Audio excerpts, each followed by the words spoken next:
अपनी होने वाली पत्नी की मदद से भागने के लिए मैंने सीधा जमीन पर गिरने का नाटक किया। मुझसे नहीं हो रहा, लेकिन अगले ही पल पता नहीं कहां से चार काले कपड़े पहने हुए बॉडीगार्ड सामने आ गए।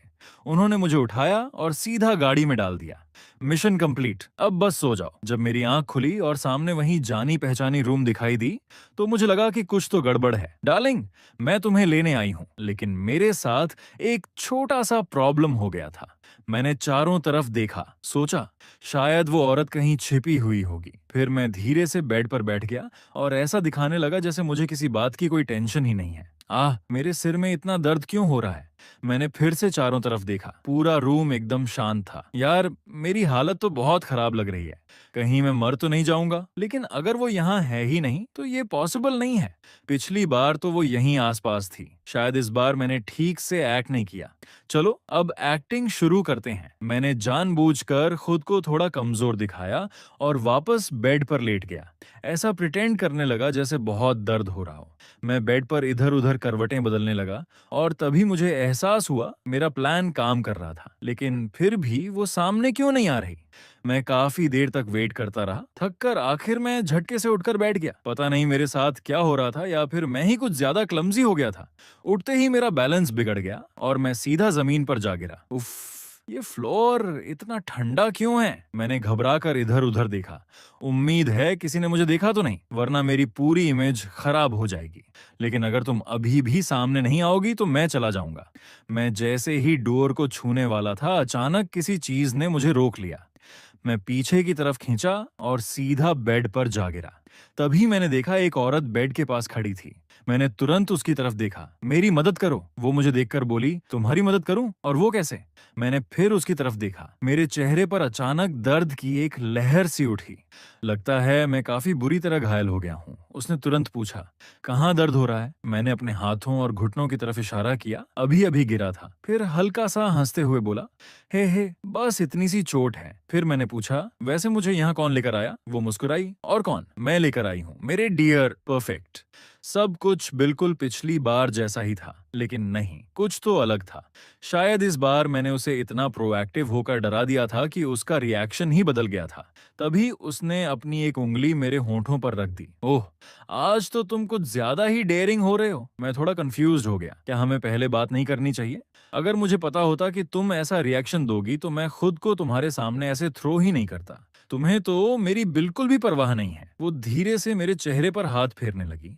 उसका गर्म स्पर्श मुझे किसी सपने जैसा लग रहा था। वो मेरा डियर था। हर बार जब मुझे पिछली लाइफ याद आती थी जहां उन्होंने चैन को बचाया था, तब मेरे मन में बस एक ही ख्याल आता था, काश वो हमेशा मेरे साथ रहे। लेकिन अगर ऐसा हुआ तो शायद वो मुझे दोबारा देखकर मुस्कुराएगा ही नहीं। पिछली लाइफ में मैंने चेन को अपने पास कैद करके रखा था। इसी वजह से वो हमेशा मुझसे दूर भागता रहा। ठीक है, इस बार मैं उसे जाने दूंगा। जू ने डोर खोल दिया। भाई प्लीज। अचानक मैं वहां से भागने लगा, लेकिन तभी मेरे मन में सवाल आया, पहले ऐसा कभी नहीं हुआ था, फिर अब क्या बदल गया? ये औरत बदल चुकी थी। मैं अपनी जगह से हिला तक नहीं, बस बेड पर बैठा रहा। फिर मैंने सोचा, जूई, तुम्हें बिल्कुल भी फर्क नहीं पड़ रहा। अंदर से मैं थोड़ा वरीड था। आखिर हम दोनों अभी साथ तो हैं ही नहीं। लेकिन अगर तुम ऐसा कह रही हो तो मैं ठीक हूँ। फिर पिछली लाइफ की बातें दोबारा क्यों हो रही हैं? इसका कोई मतलब ही नहीं बनता। और फिर भी मैं अभी तक यहीं बैठकर ये सब सोच रहा था। तभी वो औरत आगे बढ़ी। जैसा मैंने सोचा था, वही स्वीट फेस जिसे मैंने जन्म लेते ही अपने साथ पाया था। उसने मेरी तरफ देखकर कहा, भाई ऐसा करो, मेरे साथ चलो। मैं तुम्हें वो सब दूंगी जो तुम चाहोगे। मैंने ये सुनते ही तुरंत मुस्कुरा दिया। उसकी आंखें बस मेरी रिएक्शन को ध्यान से देख रही थीं। आ गया, आ गया, यही तो है स्क्रिप्ट का असली ट्विस्ट। मैंने मुस्कुराते हुए कहा, ठीक है, अगर तुम मेरे साथ रहने के लिए रेडी हो तो मैं भी तुम्हारे साथ रहूंगा। लोग तो मेरी किस्मत से जलेंगे कि मुझे तुम्हारे जैसी वाइफ मिली है। वो कुछ पल चुप रही। मैं इतनी श्योर नहीं हूँ। मुझे ग्यूसी की कंपनी कितनी बड़ी थी ये ठीक से याद नहीं है। बस इतना याद है कि जब मैंने एंटरटेनमेंट इंडस्ट्री में एंट्री ली थी, तब उसने एक कंपनी खरीदी थी और सिर्फ 3 साल के अंदर उस छोटी सी कंपनी को एक बहुत बड़ी कंपनी बना दिया था। उन 3 सालों में उसका कोई बड़ा मार्जिन नहीं था, लेकिन लगता है मुझे भी उस मुकाम तक पहुंचने में पूरे 3 साल ही लगे थे। मुझे इस तरह देखते ही वो औरत जैसे अंदर तक हिल गई। अचेन, ये कैसे पॉसिबल है? फिर उसने अपनी माँ की तरफ देखकर कहा, माँ, यही तो तुमने कहा था। अगली सुबह जब मेरी आंख खुली तो मेरे बगल में कोई नहीं था। हे भगवान, ये औरत सच में काफी स्ट्रांग है। मैं उठकर ड्रेसिंग रूम में गया। वहां मेरी पसंद के हिसाब से रखे हुए मेंस क्लोथ्स देखकर मैं कुछ पल के लिए रुक गया।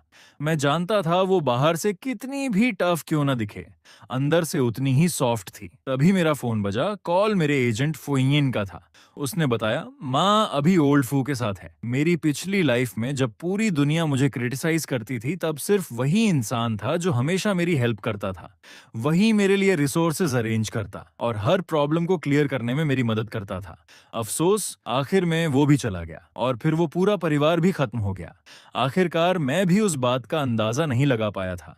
इन सब बातों के बारे में सोचते सोचते मैंने अपनी आंखें बंद कर लीं। शायद इन सबको इस हालत में पहुंचाने वाला मैं खुद ही था। तभी मैंने फोन उठाया और दूसरी तरफ से फुयीन की आवाज आई। ओए लड़के, मैं सिर्फ 2-3 दिन के लिए बाहर गया था। तुझे पता भी है एंटरटेनमेंट इंडस्ट्री में कंपटीशन कितना ज्यादा है। तू इतनी आसानी से कैसे पकड़ा गया? मुझे तो ये कहते हुए भी शर्म आ रही है कि मैं तेरा एजेंट हूँ। फिर उसने कंपनी के बारे में बताना शुरू किया। किसी को भी आचन पर भरोसा नहीं था, सिर्फ मुझे यकीन था कि वो कर सकता है। और इतने लंबे समय के बाद आखिरकार उसे थोड़ी सी सक्सेस मिल ही गई थी। लेकिन अब चेन के सामने जो रास्ता आने वाला था वो पहले से कहीं ज्यादा मुश्किल होने वाला था। मैं ये सुनकर कुछ देर के लिए चुप रह गया, लेकिन फुइन ने एक पल के लिए भी मुझ पर डाउट नहीं किया। उसका पहला रिएक्शन यही था कि शायद मैं किसी मुसीबत में फंस गया हूँ। मैं चुपचाप उसकी बातें सुनता रहा। असल में मैं तो बस एक्टिंग कर रहा था, मुझे कुछ हुआ ही नहीं था। बस उसका इतना गुस्सैल कैरेक्टर देखकर मैं थोड़ा सरप्राइज हो गया था। लेकिन उसे मुझे ये सब बताने की जरूरत भी तो नहीं थी, है ना? मुझे जितना जानना था मैं जान चुका था। मैंने पूछा, तुम अभी कहाँ हो? वो बोली, जल्दी से ऑफिस आ जाओ। उसकी आवाज से साफ लग रहा था कि अब वो पहले से थोड़ी शांत हो चुकी थी। मैंने कॉल काट दिया और न्यूज देखने लगा। इंडस्ट्री में रिसोर्सेज हासिल करने के लिए कंपटीशन इतना ज्यादा था कि हर कोई एक दूसरे को पीछे छोड़ने में लगा हुआ था। मैं नीचे स्क्रॉल करता गया और तभी धीरे धीरे उसकी नजरों के सामने एक नाम आया। उसका नाम वहीं दिखाई दे रहा था। मैंने फोन रख दिया और सीढ़ियों से नीचे उतरने लगा। नीचे पहुंचते ही देखा कि बटलर मेरे लिए कार का डोर खोल रहा था। मुझे लगा था कि वो क्रेजी वुमन शायद पहले ही ऑफिस चली गई होगी, लेकिन नहीं, वो यहीं मेरा इंतजार कर रही थी। मैं जाकर पैसेंजर सीट पर बैठ गया। फिर मैंने उसकी तरफ देखते हुए पूछा, कहाँ जा रही हो चेन? मैंने बताया, मेरे एजेंट ने मुझे ऑफिस बुलाया है। वो मेरी तरफ देखकर बोली, लेकिन तुम्हें भी तो पैसे कमाकर फैमिली को सपोर्ट करना है ना? फिर उसने बिल्कुल कैजुअली कहा, अब हम दोनों साथ हैं, तुम्हें इतनी मेहनत करने की जरूरत नहीं है। क्या मेरे पैसे तुम्हारे लिए काफी नहीं है? ये सुनकर उसने धीरे से मेरी तरफ देखा और मैं मन ही मन सोचने लगा, यार जूसे कितनी ब्यूटीफुल है, लेकिन हमारा रिलेशनशिप अभी इतना स्टेबल भी तो नहीं हुआ है। अगर किसी दिन उसने डिसाइड कर लिया कि वो मुझे नहीं चाहती, तो क्या मुझे उसके लिए पहले से तैयार नहीं रहना चाहिए? मैंने धीरे से कहा, क्या पता किसी दिन तुम मुझे छोड़ दो, इसलिए मुझे भी थोड़ा प्रिपेयर रहना चाहिए, है ना? वो कुछ पल तक चुप रही। फिर जैसे ही मैंने उसकी तरफ देखा, उसके चेहरे पर कोई जवाब नहीं था, बस उसकी आंखों में एक अजीब सी सॉफ्टनेस थी। आखिरकार उसने धीरे से कहा, ऐसा कभी नहीं होगा। मैंने उसकी तरफ देखा। वो कुछ देर बाद फिर बोली, तुम्हें सीट बेल्ट लगा लेनी चाहिए। मैंने हल्की मुस्कान के साथ कहा, सुई, तुम मेरे साथ बहुत अच्छा करती हो, लेकिन अगर किसी दिन तुमने मुझे छोड़ दिया तो मैं अकेला रह जाऊंगा। मैं ये एक्सेप्ट नहीं कर सकता। मेरी बात सुनते ही उसने अचानक कार पर जोर से ब्रेक मार दिया। धड़ाम, एक जोरदार आवाज हुई। मेरा सिर सीधा विंडशील्ड से जा टकराया। मैंने दर्द से अपना सिर पकड़ा और वो मेरी तरफ देखकर बोली, हम अभी अभी साथ आए हैं और तुम अभी से अलग होने की बात सोच रहे हो? मैंने आखिर ऐसा क्या कर दिया कि तुम्हें मुझसे खतरा महसूस होने लगा? फिर उसने मेरी आंखों में देखते हुए पूछा, या फिर क्या तुम्हें अब पछतावा होने लगा है? मैंने तुरंत अपना सिर हिला दिया। नहीं, मुझे बिल्कुल भी पछतावा नहीं है। कोई चांस ही नहीं है कि मुझे कभी रिग्रेट होगा। ये वही चीज है जिसे पाने के लिए मैंने इतनी मेहनत की है। मेरी बात सुनकर केउसुई मुस्कुरा दी। फिर उसने दोबारा कार स्टार्ट कर दी। कुछ देर बाद हम ऑफिस पहुंच गए। मैं जल्दी से कार से उतरना चाहता था, लेकिन तभी उसने मुझे रोक लिया। उसने अपनी जेब से एक कार्ड निकाला और मेरी तरफ बढ़ा दिया। मैं इतना एक्साइटेड हो गया कि मेरी आंखों में लगभग आंसू आ गए। जेउसी, तुम तो कमाल हो। मैंने वो कार्ड लिया और तुरंत अपनी पॉकेट में रख लिया। फिर मैंने उसकी तरफ देखा। जूई, बाय, उसने कहा। अगर किसी चीज की जरूरत पड़े तो मुझे कॉल करना। मैंने मजाक में फोन पर नंबर डायल करने जैसा जेस्चर किया, फिर मुड़ा और भागता हुआ बिल्डिंग के अंदर जाने लगा। पीछे से जूस की आवाज आई, मैं तुम्हारे बाहर आने तक वेट करूंगी। मैंने पीछे मुड़कर सिर हिला दिया, लेकिन जैसे ही मैं बिल्डिंग के डोर तक पहुंचा, मेरे दिमाग में अचानक एक बात आई। वेट, ये क्या हो रहा है? ऐसा क्यों लग रहा है जैसे हमारे रोल्स ही बदल गए हैं? मैंने कंफ्यूज्ड होकर पीछे मुड़कर देखा। वो अभी भी वहीं खड़ी थी और चुपचाप मुझे देख रही थी। उसे देखते ही मेरे मन को अचानक थोड़ा सुकून मिला। इसी बीच उसका असिस्टेंट भी एंट्रेंस के पास लगातार चक्कर लगा रहा था। कल रात जो इंसिडेंट हुआ था उसके बाद नीचे रिपोर्टर्स की पूरी भीड़ जमा थी। अब मुझे डुआन चेन को रोकना होगा। मैं उसे बिना सोचे समझे कुछ भी बोलने नहीं दे सकता। तभी मेरे आदमी का मैसेज आया, इंजे ऑफिस पहुंच चुका है। फुएजिन ने मुझे पहले ही वार्न किया था, लेकिन एक बात समझ नहीं आ रही थी, वो अंदर आया कैसे? मैंने तो उसे आते हुए देखा ही नहीं, और रिपोर्टर्स ने भी उसे नहीं रोका। फुएजिन भागता हुआ बिल्डिंग के अंदर पहुंच गया। मैं वहां बैठा उसका इंतजार कर रहा था, लेकिन वो मेरी तरफ देख तक नहीं रहा था। मैंने मन ही मन सोचा, अब इसका क्या किया जाए? तभी फुसीन ने मेरी तरफ देखा। उसके चेहरे पर एक अजीब सी स्माइल थी। वो बोला, मेरे पास अंदर की एक गॉसिप है, देखना चाहते हो? मैंने उसकी तरफ देखा। उसने आगे कहा, और कल रात जो हुआ है ना, उसकी वजह से कंपनी में बहुत सारी प्रॉब्लम्स खड़ी हो गई हैं। तुम्हारा लेटेस्ट प्रोग्राम भी कैंसिल कर दिया गया। वो चेयर पर बैठ गया और अपना सिर खुजलाने लगा। फिर बोला, इंटरनेट की मेमोरी सिर्फ 3 सेकंड्स की होती है। जब भी तुम सामने आते हो, किसी न किसी डिजास्टर से बचने की कोशिश करनी पड़ती है। पहले ही अपॉर्चुनिटीज बहुत कम थीं, और अब जो थोड़ी बहुत बची थीं, वो भी चली गईं। मैंने उसकी बात सुनकर आंखें घुमा दी। कोई बात नहीं, आखिर में सब कुछ पिछली लाइफ जैसा ही तो है। लेकिन पिछली लाइफ में मैं इसी वजह से डिप्रेशन में चला गया था, और इसी चक्कर में मैंने एक बहुत बड़ी अपॉर्चुनिटी भी मिस कर दी थी। कंपनी का सिलेक्शन इसी ट्यूसडे को होने वाला था, लेकिन उस वक्त मेरी फैमिली ने मुझे कंसोल करने के नाम पर घर में ही रखा था। उन्होंने ये इन्फॉर्मेशन भी मुझसे छिपा ली थी, और मुझे तब तक बाहर नहीं निकलने दिया जब तक सिलेक्शन की लिस्ट ऑफिशियली पब्लिश नहीं हो गई। उस समय मैं इतना इमोशनल था कि मुझे कुछ समझ ही नहीं आया। लेकिन वो सीरीज विलन को छोड़कर बाकी हर चीज में जबरदस्त हिट हुई थी। उसके सारे एक्टर्स भी उसी सीरीज के बाद फेमस हो गए थे। इसलिए इस बार सबसे पहली चीज जो मुझे बदलनी थी वो थी उस सिलेक्शन में पार्टिसिपेट करना। मैंने खुद से कहा, इस बार मैं उस मौका को हाथ से जाने नहीं दूंगा।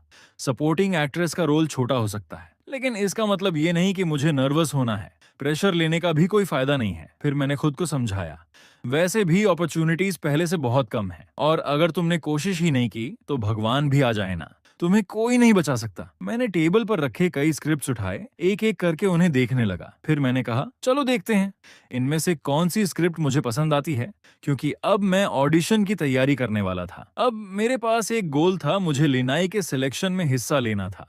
मेरी बात सुनते ही फुएसिन के तो होश ही उड़ गए। क्या तुम सीरियसली बोल रहे हो? मैंने सुना है कि उस सिलेक्शन में कम से कम 1000 लोग कंपीट कर रहे हैं, और जगहें सिर्फ कुछ ही हैं। तुम आखिर कंपीट किस चीज से करोगे? मैंने बिना किसी हेजिटेशन के कहा, मैं सीरियस हूं, इसीलिए तो मैं वहां जाऊंगा। मान लो मेरे सिलेक्ट होने के चांसेस 1000 में सिर्फ एक हैं। फिर भी यहाँ बैठकर कुछ न करने से तो बेहतर ही है। इतना कहकर मैं वहां से मुड़ गया। फुएसिन मेरी पीठ को देखता रहा। उसके चेहरे पर साफ चिंता दिखाई दे रही थी। उसने हल्की सी सांस छोड़ी। ठीक है, 1 घंटे के लिए। फिर शायद उसे खुद ही एहसास हुआ, नहीं, आखिर में मेरे पास इसे मना करने की पोजीशन भी तो नहीं है। मैंने कोई जवाब नहीं दिया। तभी मेरा फोन बजने लगा। स्क्रीन पर नाम देखकर मैं रुक गया। कॉल मेरे पिता दुआन मूटियन का था। मैं खुद को एक कड़वी हंसी हंसने से रोक नहीं पाया। पिछली लाइफ की एक भी बात मैं नहीं भूला था। मैं एक ऑर्फनेज में बड़ा हुआ था। फिर एक दिन डुआन फैमिली मुझे ढूंढते हुए वहां पहुंची। उन्होंने कहा कि मैं उनका खोया हुआ बेटा हूं। मैंने उस फैमिली को दिल से अपना माना था। मैं उनके साथ पूरी सिंसेरिटी से पेश आया, लेकिन दुआन मूतियन ने उसने मुझे कभी अपना फैमिली मेंबर समझा ही नहीं। जब मेरे खिलाफ जानबूझकर अटैक्स किए गए, जब लोग मुझे बदनाम करने की कोशिश कर रहे थे, तब उसने मेरी हेल्प करने के बजाय मुझे घर में ही बंद कर दिया। वो मुझे जबरदस्ती सोशल इवेंट्स में लेकर जाता था, लोगों से कॉन्टैक्ट्स बनाने के लिए मजबूर करता था, और तुम लोगों को तो पता ही है, मेरा स्टमक पहले से ठीक नहीं था, लेकिन उसे उससे कोई फर्क नहीं पड़ता था। वो मुझे जरूरत से ज्यादा शराब पीने के लिए मजबूर करता रहा। धीरे धीरे मेरी हेल्थ तक खराब हो गई, और एक्टिंग में मिलने वाली मेरी सारी अपॉर्चुनिटीज वो एक एक करके मुझसे छीनता चला गया। उसने मुझे ऐसी हालत में पहुंचा दिया जहां सिर्फ दर्द था और हर तरफ ह्यूमिलिएशन। आखिरकार मेरी जिंदगी की सारी तकलीफें दुआन फैमिली की प्लानिंग का हिस्सा थीं। मैंने अपना हाथ कसकर मुट्ठी में बंद कर लिया। अपने दिल में दबी सारी इनजस्टिस, सारा गुस्सा मैंने फिर से महसूस किया, और ये सब डुआन मुतियान की चालों की वजह से ही हुआ था। पिछली लाइफ में उसने मेरे हिस्से की सारी गलतियों और सारी तकलीफों का बोझ मेरे ऊपर डाल दिया था। तभी उसकी आवाज आई, क्या हुआ दुयान? वो सच में कंसर्न दिखने की कोशिश कर रहा था। मैंने ऑनलाइन जो कुछ हुआ है सब देख लिया है। मैंने ठंडी आवाज में जवाब दिया, जरूरत नहीं है। आप परेशान मत होइए, कंपनी पहले से ही इस मामले को हैंडल कर रही है। आपको इसमें इंटरफियर करने की जरूरत नहीं है। वो मुझे ऐसे देखने लगा जैसे सामने उसका कोई बूढ़ा आदमी बैठा हो। फिर वो धीरे से बोला, मैं ये सब देखकर चुप नहीं रह सकता। मैंने उसकी तरफ देखा। वो बोला, इसमें कोई प्रॉब्लम नहीं है। तुम मेरे बेटे हो, दुयान। तुम हमारी फैमिली का फ्यूचर हो। अगर मैं तुम्हारी प्रोटेक्शन नहीं करूंगा तो फिर कौन करेगा? उसकी आवाज इस बार काफी फर्म थी, लेकिन मैं मन ही मन सोच रहा था कितना कोल्ड है सब कुछ। बस बातें कितनी अच्छी करता है। ऑनलाइन जो रूमर्स चल रहे हैं उन्हें तुरंत डिलीट करवा देना चाहिए। आखिर कोई भी इंसान मीठी मीठी बातें तो कर सकता है ना? लेकिन डुयान अब भी अपना वही दिखावा कर रहा था और मैं भी सोच समझकर हर शब्द बोल रहा था। इस बार मेरा टोन थोड़ा सबमिसिव था। मैंने धीरे से कहा, आपको यहाँ ज्यादा देर रुकने की जरूरत नहीं है। मैं वापस जाकर अपनी कुछ चीजें ले आऊंगा। इतना कहकर मैंने दूध का एक एसआई पी लिया। डुयान मुस्कुराया। फिर उसने कहा, एक बार दुआन फैमिली के घर में वापस आ गए हो तो तुम्हें हमारी बात माननी ही होगी। बिल्कुल, तुम वापस आ सकते हो, लेकिन मुझे नहीं लगता कि तुम्हारी कंपनी तुम्हें आगे कोई अच्छे रोल्स देगी। फिर उसने अचानक कहा, तुम एंटरटेनमेंट इंडस्ट्री छोड़ क्यों नहीं देते? घर वापस आ जाओ और बिजनेस संभालो। उसने ये बात ऐसे कही जैसे उसे सच में किसी हेयर की जरूरत हो। ये सुनकर मुझे अंदर से थोड़ी खुशी हुई, लेकिन मेरी सिचुएशन अभी भी खराब थी। मेरे दिमाग में बस एक ही बात चल रही थी, इस सिचुएशन को बदलने के लिए शायद मुझे बिजनेस चलाना सीखना चाहिए। मेरी बात सुनकर डुयान अचानक चुप हो गया। वो कुछ पल तक मुझे देखता रहा, फिर बोला, तुम हमेशा से एंटरटेनमेंट इंडस्ट्री में चमकना चाहते थे, है ना? खुद पर इतना प्रेशर मत डालो। आज रात मेरी एक डिनर मीटिंग है, वहाँ कई फेमस डायरेक्टर्स आएंगे। मैं तुम्हें उनसे मिलवाने ले जाऊंगा। मैंने मन ही मन सोचा, मैं अपने पेरेंट्स को वहां नहीं बुला सकता। वो डुआन फैमिली का बिजनेस संभालने के लायक नहीं है, उसे ये मौका नहीं मिलना चाहिए। अब मुझे सब समझ आ गया था, ये पॉसिबल ही नहीं था। मैं थोड़ा परेशान हो गया। वो मेरी तरफ देखते हुए मेरे जवाब का इंतजार कर रहा था। आखिरकार मैंने कॉल काट दिया। कॉल कटते ही मुझे थोड़ी राहत महसूस हुई। मैंने मन ही मन सोचा, चैन, कहीं ऐसा तो नहीं कि तुम एक रिच एयर हो जो घर से बाहर निकलकर अपनी लाइफ जीने आया है? अगर ये सच है तो क्या तुम्हारे पास अपनी जिंदगी बदलने का कोई चांस नहीं होगा? मैंने फोन एक तरफ फेंक दिया। मैं तो बस एक मेड हूँ। फिर मैंने खुद से कहा, हमें उनकी जरूरत नहीं है, हम अपने दम पर सब कर सकते हैं, समझे? मैंने ये बात ऐसे कही जैसे किसी छोटे बच्चे को समझा रहा हूँ। बाद में मुझे खुद थोड़ा बुरा लगा, लेकिन अब मैं जूसी पर डिपेंड कर रहा था और फिर भी इससे कोई फर्क नहीं पड़ता। मैं पूरी मेहनत करूंगा, कामयाब होकर रहूंगा और आगे चलकर मैं जूई की अच्छी तरह प्रोटेक्शन करूंगा। कुछ ही देर में डुयान किसी को मुझे लेने भेजने वाला था। मेरे इंपॉर्टेंट डॉक्यूमेंट्स अभी भी मेंशन में थे, लेकिन एक बार मैं वहां चला गया तो बाद में वापस निकलना काफी मुश्किल होने वाला था और मुझे पूरा यकीन था उस मीटिंग में भी कुछ ना कुछ जरूर होने वाला है। मैं सोच ही रहा था कि वहां से कैसे एस्केप करूं। तभी अचानक मुझे अपने ट्रेजर की याद आई। हाँ, अगर ऐसा है तो मैं जू को ही मुझे लेने के लिए क्यों नहीं बुला लेता? ये आइडिया मेरे दिमाग में आते ही मुझे थोड़ी राहत मिली। कुछ ही देर बाद दुआन फैमिली के लोग पहुंच गए, लेकिन पिछली बार के मुकाबले इस बार सिचुएशन अलग थी। इस बार दुआन मोतियान खुद मुझे लेने आया था। मैंने ध्यान रखा कि हम बैक डोर से जाएंगे ताकि किसी का अटेंशन हमारी तरफ न जाए। दुआन मोतियान के चेहरे पर एक बनावटी स्माइल थी। वो बोला, चलो, बहुत सारे डायरेक्टर्स और प्रोड्यूसर्स तुम्हारा इंतजार कर रहे हैं। उसकी बात सुनकर मैं अंदर ही अंदर फ्रस्ट्रेटेड हो गया। पिछली लाइफ में भी मैं इसी तरह उसके साथ मीटिंग्स में जाता रहा था, लेकिन तब इतने सारे लोगों के बीच उसकी हिपोक्रेसी को मैं समझ ही नहीं पाया था। पार्टी का माहौल अचानक एकदम ठंडा पड़ गया। कुछ लोग आपस में धीरे धीरे बातें करने लगे। आवाज धीमी रखो, ये गेऊ फैमिली का गेऊ है। शुरुआत में इसका अपनी फैमिली के साथ बहुत बड़ा झगड़ा हुआ था, फिर इसने फैमिली छोड़ दी और अपना रास्ता खुद बनाया, और सिर्फ कुछ ही सालों में इसने इतना बड़ा मुकाम हासिल कर लिया कि ज्यू फैमिली तक इससे डरने लगी। दूसरा आदमी बोला, हाँ, मैंने भी सुना है।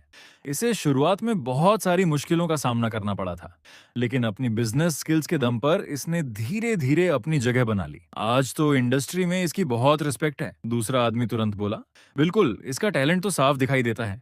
उधर दुआन मोतियन चारों तरफ नजर दौड़ा रहा था। उसने देखा कि सारे लोग एक ही आदमी के आसपास जमा थे। साफ था उसकी स्टेटस कोई मामूली नहीं थी। दुआन मोतियन ने तुरंत अपना ग्लास उठाया और उसकी तरफ बढ़ गया। चेहरे पर बनावटी स्माइल लाते हुए बोला, हेलो, मैं डुआन ग्रुप का सीईओ हूँ। आपसे मिलकर बहुत खुशी हुई। ग्योसुई ने उसकी आवाज सुनी तो धीरे से अपना सिर घुमाया। उसकी नजर दुआन मूतियान पर पड़ी। कुछ देर पहले तक जो एक्सप्रेशन बिल्कुल इंडिफरेंट था, अब उसमें हल्की सी दिलचस्पी दिखाई दे रही थी। दुआन मूतियान ने एक गहरी सांस ली, लेकिन उसे क्या पता था ये उनकी पहली मुलाकात बिल्कुल नहीं थी, क्योंकि यही वो आदमी था जिसकी वजह से चेन को इतना कुछ सहना पड़ा था, जिसने उसकी जिंदगी में एक के बाद एक प्रॉब्लम्स खड़ी की थी। ग्योसुई ने पास रखी वाइन बॉटल उठा ली। दुआन मूतियन मन ही मन खुश हो गया। मुझे तो उम्मीद ही नहीं थी। इतने सारे लोगों के बीच उसने मुझे चूज कर लिया। वाकई इस औरत की नजर काफी अच्छी है। तभी मिसेस लियान आगे आई और उसे वाइन सर्व करने लगी। चीयर्स! आसपास खड़े लोगों ने भी तुरंत अपने ग्लासेस उठा लिए। एक के बाद एक सभी लोग टोस्ट करने लगे, लेकिन ग्यूस बस दुआन मूतियन को देख रही थी। उधर मेरे पेट में अचानक अजीब सी बेचैनी होने लगी। मैंने अपना हाथ पेट पर रखा और धीरे धीरे उसे दबाने लगा। ये फीलिंग बिल्कुल अच्छी नहीं थी। मिसेस लियान ने थोड़े नाराज होकर कहा, क्या हुआ? क्या आप हमारे प्रेसिडेंट गेव का सम्मान नहीं करेंगे? उधर मुझे महसूस हो रहा था जैसे अल्कोहल धीरे धीरे मेरे स्टमक में फैल रहा हो। तभी मेरी नजर एक तरफ खड़े यू पर पड़ी। वो मुझे ही देख रहा था। उसकी आंखों में साफ एडमिरेशन थी। मैंने मन ही मन सोचा, जूसुई वाकई अमेजिंग है। आखिर ये वही वुमन है जिसे मैंने चुना है। तभी आवाज आई, ए चेन, इधर आओ, हमारे प्रेसिडेंट जू से मिलो। डुआन मुतियान अब थोड़ा परेशान दिखाई दे रहा था, लेकिन मुझे बिल्कुल डर नहीं लगा। मैं चेहरे पर एक बड़ी सी स्माइल लेकर उसकी तरफ बढ़ गया। डुआन मुतियान ने मेरा परिचय करवाते हुए कहा, प्रेसिडेंट ग्यू, ये मेरा बेटा है। तुम दोनों लगभग सेम एज के हो। थोड़ी देर बात करोगे तो अच्छा रहेगा। शायद सेम एज के लोगों के पास बात करने के लिए ज्यादा चीजें होती हैं। दुआन मूतियान मुस्कुरा रहा था, लेकिन अंदर ही अंदर वो अपना गुस्सा दबा रहा था। शायद वो सोच रहा था, इस मौके का फायदा उठाकर मैं दुआन चेन को दिखा दूंगा कि मैं सच में उसकी केयर करता हूँ। मैंने प्रेसिडेंट ज्यू की तरफ देखा और शांत आवाज में कहा, प्रेसिडेंट ज्यू, मेरी तबीयत थोड़ी ठीक नहीं है। मैं आपके साथ ड्रिंक नहीं कर सकता। फिर मैंने अपने डैड की तरफ इशारा किया, लेकिन लगता है मेरे डैड बिल्कुल ठीक हैं। आप उनके साथ ड्रिंक कर सकते हैं। मेरी बात सुनते ही मैंने अपने ही डैड की ऐसी बेइज्जती कर दी कि आसपास खड़े लोगों ने सांस तक रोक ली। सबके चेहरे पर एक ही सवाल था, ये लड़का इतना फियरलेस कैसे है? क्या इसे जरा भी डर नहीं लग रहा? मैंने खुद को देखा, फिर मन में सोचा, क्या मैं ही लोगों को रिजेक्ट कर रहा हूँ? अचानक ये सुई ने मेरी तरफ देखा और धीरे से सिर हिला दिया। मतलब उसने मेरी बात एक्सेप्ट कर ली थी। डुआन मुतियान का चेहरा परेशान हो गया। उसके मन में शायद यही चल रहा था, मैं ऐसे ज्यादा देर नहीं चल सकता, मुझे जल्दी हॉस्पिटल जाना पड़ेगा। उसके चेहरे पर साफ रेजिग्नेशन दिखाई दे रही थी, लेकिन ग्यू सुई ने कुछ नहीं कहा, बस अपनी उंगलियों से वाइन ग्लास को हल्के से सहलाती रही। वो ग्लास को हाथ में पकड़े रही और जैसे जैसे समय बीतता गया, कमरे का माहौल और टेंस होता गया। ग्यू सुई आराम से अपनी चेयर पर बैठी थी।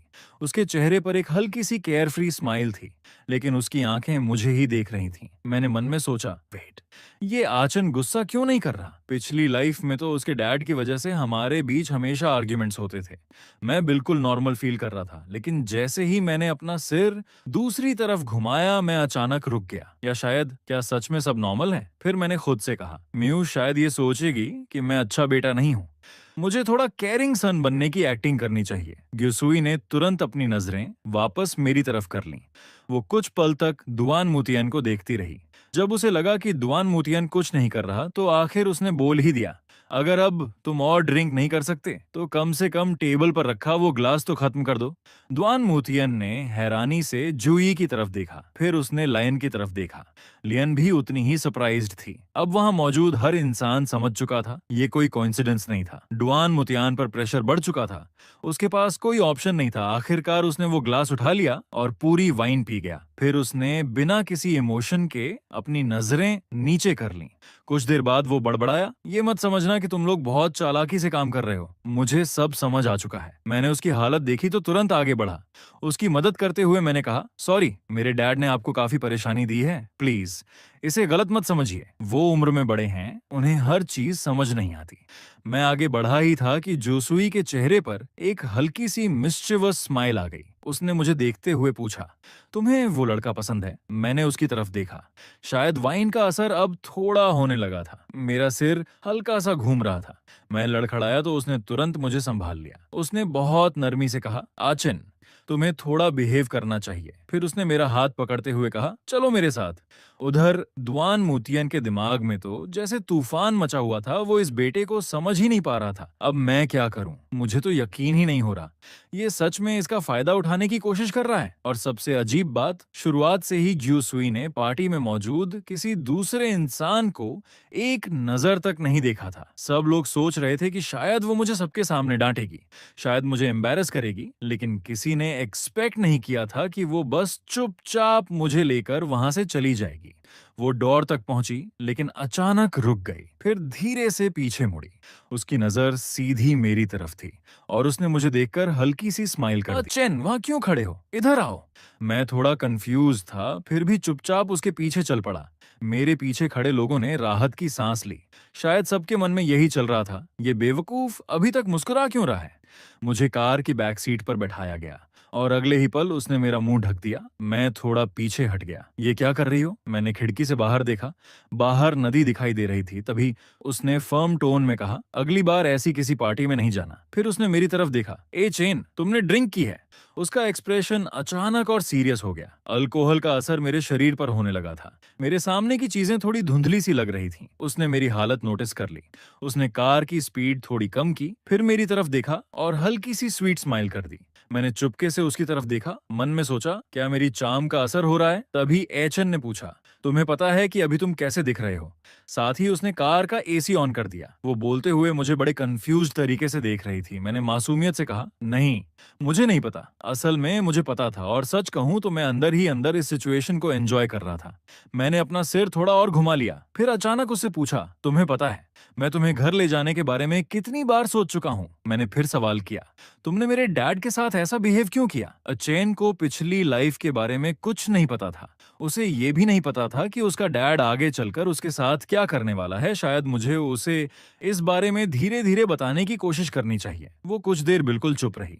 कार के अंदर का माहौल अचानक टेंस हो गया। फिर आखिरकार उसने कहा, आज मैंने कुछ चीजों के बारे में इन्वेस्टिगेशन की है। उसने मेरे सवाल का सीधा जवाब नहीं दिया, बल्कि बिल्कुल दूसरी बात शुरू कर दी। मैं थोड़ा कंफ्यूज्ड हो गया। वो बोली, उन रूमर्स के बारे में? अब साफ हो चुका है कि वो सारी इन्फॉर्मेशन फेक थी। फिर उसने मेरी तरफ देखा, मिया चेन, तुम्हें पता है कि तुम्हें हर्ट करने की कोशिश कौन कर रहा है? मैंने तुरंत एक ओबीडियंट पपी की तरह सिर हिला दिया। कौन? वो मेरे करीब झुकी और बहुत धीमी आवाज में बोली, जो इंसान तुम्हें नुकसान पहुंचाना चाहता है। मैंने घबराकर पूछा, ये कैसे पॉसिबल है? मुझे यकीन नहीं हो रहा। तुम मुझे बेवकूफ तो नहीं बना रही हो? मेरे डैड मेरी इतनी केयर करते हैं, वो भला मुझे नुकसान क्यों पहुंचाएंगे? मैंने जानबूझकर अपना रिएक्शन काफी बड़ा कर दिया। घबराकर सीट बेल्ट को कसकर पकड़ लिया और उसके सामने बैठी अपनी गर्लफ्रेंड को हल्का सा पुश कर दिया। सच बताऊं, मैं एक्टिंग में काफी अच्छा था। मन ही मन मैंने खुद की तारीफ की। वाह, क्या परफॉर्मेंस दी है। मुझे खुद उम्मीद नहीं थी कि जूसवी इतनी जल्दी इस बात को समझ जाएगी। शायद वो बस मुझे एक वार्निंग देना चाहती थी, लेकिन तभी उसने मुझे हल्का सा किस कर दिया। मैंने तुरंत अपना एक्सप्रेशन बदल लिया और चेयर पर ऐसे सिकुड़ कर बैठ गया जैसे कोई छोटी सी अबैंडन्ड बच्ची हो। मुझे पता था जूसवी के पास मुझसे झूठ बोलने की कोई वजह नहीं थी। आखिर मैंने दुआन मोतियन के साथ सिर्फ कुछ ही साल बिताए थे, लेकिन जूई की बातों ने मेरे दिल में एक छोटा सा डाउट जरूर पैदा कर दिया था। मैं धीरे से पैसेंजर सीट पर बैठ गया, फिर बहुत धीमी आवाज में बोला, ऐसा नहीं हो सकता। मेरे डैड ऐसा कुछ नहीं कर सकते। वो इस दुनिया में मेरे अकेले फैमिली हैं। क्यूसुई ने प्यार से मेरे सिर पर हाथ फेरा, जैसे मुझे शांत कर रही हो। एचएन, रिलैक्स, तुम्हारे पास मैं हूं। मैंने उसकी तरफ ध्यान से देखा। उसके चेहरे की स्माइल और भी ब्राइट हो गई। वो बोली, बिल्कुल, कुछ भी हो जाए, मैं हमेशा तुम्हारे साथ रहूंगी। मैंने तुरंत पूछा, तो तुम मुझे छोड़कर नहीं जाओगी? मैंने उसका हाथ कसकर पकड़ लिया। अब मुझे सच में उसके जवाब का इंतजार था। जुयुई ने मेरी तरफ मुस्कुराकर देखा, बिल्कुल नहीं। हाँ, ये जरूर है कि तुम्हें भी देखना होगा कि तुम बिहेव कैसे करते हो, लेकिन मैं तुम्हें डिसअपॉइंट नहीं करूंगी। मैंने खुशी से सिर हिला दिया, फिर प्यार से उसका हाथ पकड़ लिया, लेकिन अगले ही पल मेरे चेहरे पर हल्की उदासी आ गई। मैंने धीरे से कहा, लगता है अब इस दुनिया में मेरे पास सिर्फ तुम ही हो। ग्युसुई ने मेरा हाथ हल्के से दबाया, फिर बोली, और तुम मेरी पीस हो। इसके बाद उसने कार स्टार्ट कर दी। उसकी आंखों में सेटिस्फैक्शन साफ दिखाई दे रही थी। वो मन ही मन सोच रही थी, मिया चैन, इस लाइफ में तुम्हारे जैसी सिर्फ एक ही होगी। उधर मैं अपनी एक्टिंग से काफी सेटिस्फाइड था। मैंने मन ही मन सोचा, मेरी सूजी सच में अमेजिंग है। लेकिन मेरी स्माइल ज्यादा देर तक टिक नहीं पाई। वो मुझे सीधे मेरे रूम में लेकर गई और अगले दिन तक उसने पीछे मुड़कर भी नहीं देखा। अगली सुबह मेरी आंख फोन की आवाज से खुली। मैंने नींद में ही स्क्रीन की तरफ देखा और अचानक मेरी नींद उड़ गई। ओह नो, ये तो मेरा ओल्ड मैन है। कल ही तो इसने एक ग्लास ड्रिंक किया था और आज इतनी जल्दी मुझे कॉल करने का टाइम भी मिल गया। मैं अभी भी थोड़ा स्लीपी था, तभी दूसरी तरफ से उसकी आवाज आई, चैन। उसकी आवाज में घबराहट साफ सुनाई दे रही थी। मैंने आलस भरी आवाज में जवाब दिया, हाँ। दुआन मूतियन ने तुरंत अपना कंसर्न्ड फादर वाला एक्टिंग शुरू कर दिया। तुम ठीक तो हो? मिस ग्यू ने तुम्हारे साथ कुछ गलत तो नहीं किया? आखिर तुम दोनों के बीच। फिर मैंने उसे बताया, कल उसने मेरे साथ कुछ गलत नहीं किया। उसने मुझे बस एक कार्ड दिया और कहा कि बाद में उसकी मंशन पर आकर उससे मिलूं। उसके बाद उसने मुझे बीच सड़क पर ही छोड़ दिया। मैंने ये सब जानबूझकर इस तरह बताया ताकि उसे समझ आ जाए कि मुझे अपने साथ कहीं ले जाने का उसका प्लान छोड़ देना ही बेहतर होगा। उधर दुआन मूतियान ने उस जगह को सहलाया जहां अभी भी दर्द हो रहा था। वो थोड़ा अनकंफर्टेबल लग रहा था। शायद पिछली रात का असर अभी तक गया नहीं था। फिर उसने कहा, अच्छा, तो उसने तुम्हारे साथ कुछ नहीं किया? मैंने जवाब दिया, नहीं, वो मेरे साथ बहुत अच्छी है। बस, मैंने थोड़ा रुक कर कहा, वेटर ने बताया था कि किसी ने उसके ड्रिंक में कुछ मिला दिया था। पापा, आपको इसके बारे में पता है? मैंने ये बात बिल्कुल कैजुअली कही थी, लेकिन मेरी बात सुनते ही दुआन मूतियान का दिल जैसे एक पल के लिए उछल गया। किस ड्रिंक की बात कर रहे हो? तुम कहना क्या चाहते हो? मुझे कुछ समझ नहीं आ रहा। मैंने उसकी आवाज में छिपी घबराहट साफ महसूस कर ली। वो खुद को संभालते हुए बोला, लियान कोई सरनेम नहीं है, मुझे कुछ नहीं पता। लेकिन अंदर ही अंदर दुआन मूतियान के दिमाग में तूफान चल रहा था। आखिर हुआ क्या? उन्हें ये कैसे पता चला? अगर उस वुमन को पता चल गया कि मैंने अपने बेटे के ड्रिंक में किसी दूसरे आदमी के साथ मिलकर ड्रग मिलाई थी, तो दुआन मूतियान की सारी प्लानिंग उसी वक्त बर्बाद हो जाती। ये सोचते ही उसके चेहरे का रंग उड़ गया। लेकिन बाहर से उसने खुद को नॉर्मल दिखाने की कोशिश की। मैंने कंफ्यूज्ड होकर पूछा, प्रेसिडेंट गेव ने बताया था? किसने किया था ये? वो तुरंत बोला, नहीं, उसने ऐसा कुछ नहीं बताया। बस बात खत्म की और तुम्हें सड़क के किनारे छोड़ दिया। फिर दुआन मूतियान ने जैसे खुद को इस पूरे मामले से अलग करते हुए कहा, बस तुम ये इंश्योर करो कि तुम ठीक हो। इतना कहकर उसने जल्दी से कॉल काट दिया। मैं कुछ सेकंड तक फोन की स्क्रीन को देखता रहा और फिर मेरे चेहरे पर एक सैटिस्फाइड स्माइल आ गई। परफेक्ट। मैंने आराम से बेड से उठकर खुद को फ्रेश करने के लिए वॉशरूम का रुख किया, लेकिन जाते जाते मेरी नजर फिर उस बेड पर पड़ी।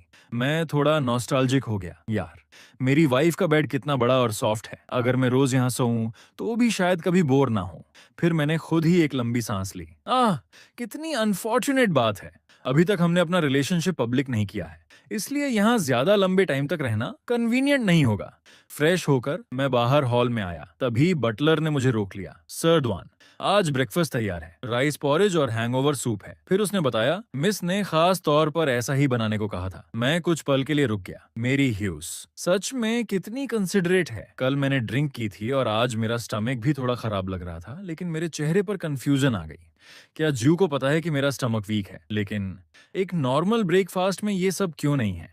सिर्फ इतनी सिंपल राइस पॉरेज और सूप। बटलर ने मुझे थोड़ा डाउटफुल होकर देखा, फिर बहुत पोलाइटली बोला, सर दुआन, आप चिंता मत कीजिए, ये राइस पॉरेज और हैंगओवर सूप मिस ने खास आपके लिए बनवाया है। मैं सूप का बोल हाथ में पकड़े पकड़े कुछ पल के लिए रुक गया। मैंने मन में सोचा, ये बटलर भी अपना काम अच्छे से कर रहा है। फिर मैंने कहा, ठीक है, एक बोल पी लेता हूँ, मेरे पास अभी काफी काम है। मैंने जल्दी से ब्रेकफास्ट खत्म किया और सीधे डोर की तरफ बढ़ गया।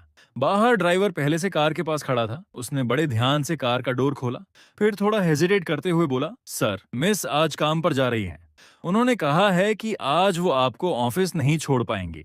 उम्मीद है आप समझेंगे। ड्राइवर की आवाज में हल्की डिसबिलीफ थी। शायद उसके मन में भी यही चल रहा था। क्या मिस इस आदमी से इतनी ज्यादा प्यार करने लगी हैं? मैंने कभी डायरेक्टर को किसी के साथ ऐसा बिहेव करते नहीं देखा। इतनी हम्बल, और आज उनके पास उसे ऑफिस छोड़ने तक का टाइम नहीं है। ऊपर से उन्हें खुद एक्सप्लेन भी करना पड़ रहा है। मैं बिना कुछ बोले कार में बैठ गया। सीट का मसाज फंक्शन ऑन था, उसकी वजह से मेरा पूरा शरीर थोड़ा रिलैक्स हो गया।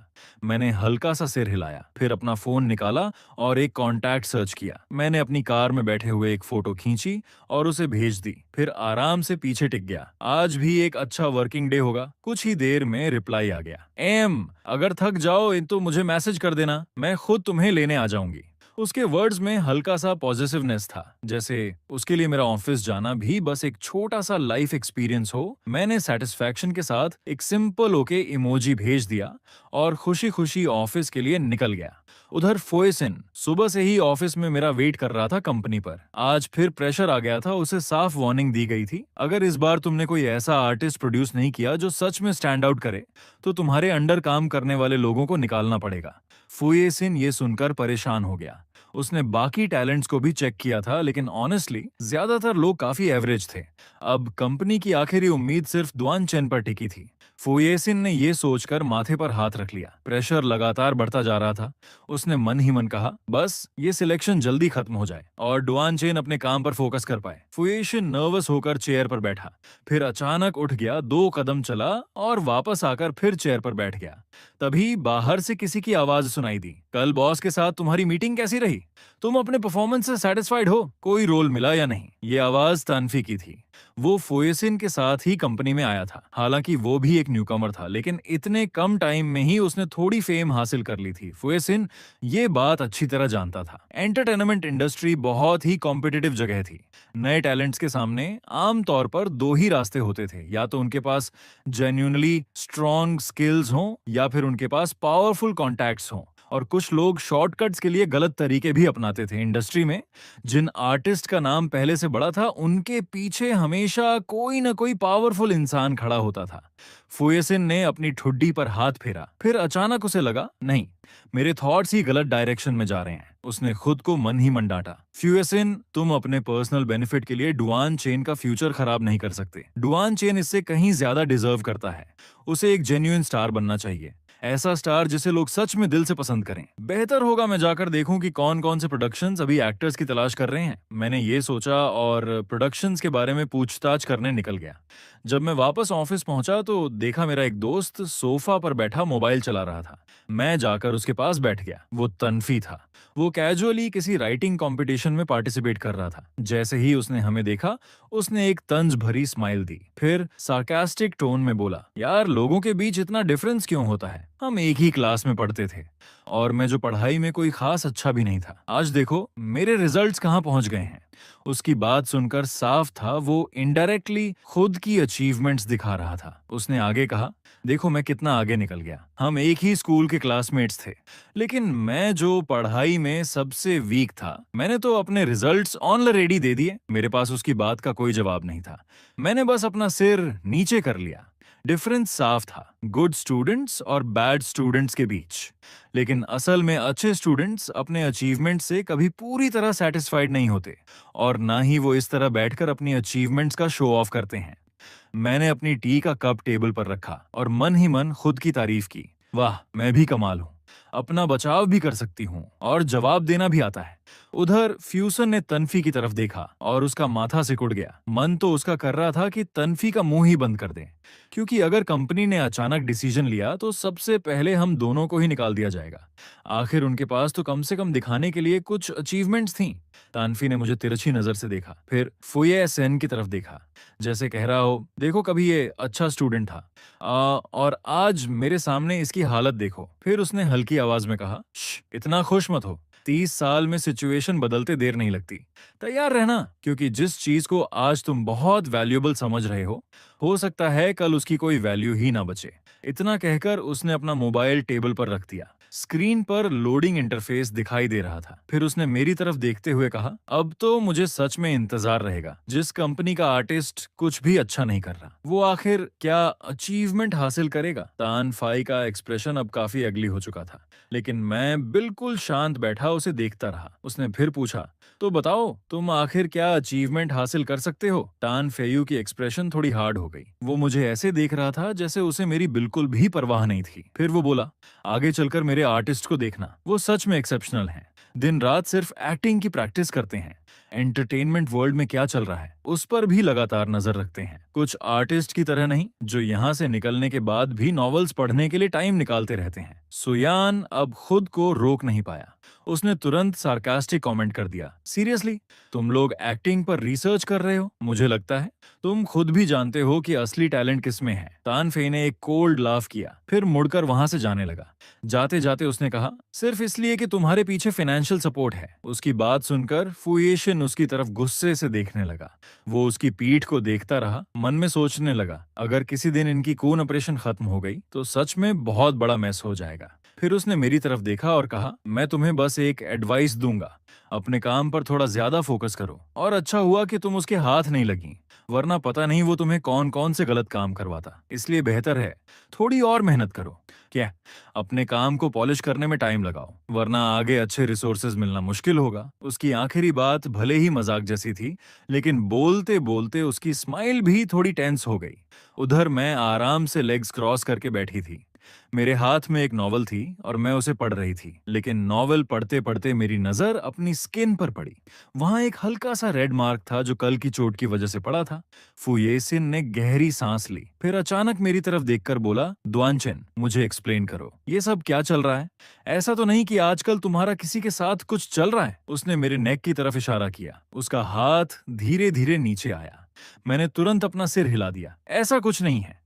लेकिन मैं नॉवल पढ़ना बंद नहीं कर रही थी। मैंने कैजुअली कहा, इतना प्रेशर मत डालो। फुयीन के चेहरे पर ऐसा एक्सप्रेशन था जैसे वो अब तक बहुत कुछ पढ़ ही नहीं पाया था। फिर उसने कहा, और वो वुमन जो क्लियरली तुम में काफी इंटरेस्टेड लगती है? मैंने उसका शॉक्ड फेस देखा और मन में सोचा, मुझे मारने की कोशिश करने से अच्छा है पहले कोई ऐसी प्लेटफॉर्म ढूंढो जो सच में मेरे टैलेंट को रिकॉग्नाइज करे। पहले अपनी फाउंडेशन स्ट्रांग करो, एक एक स्टेप करके आगे बढ़ो।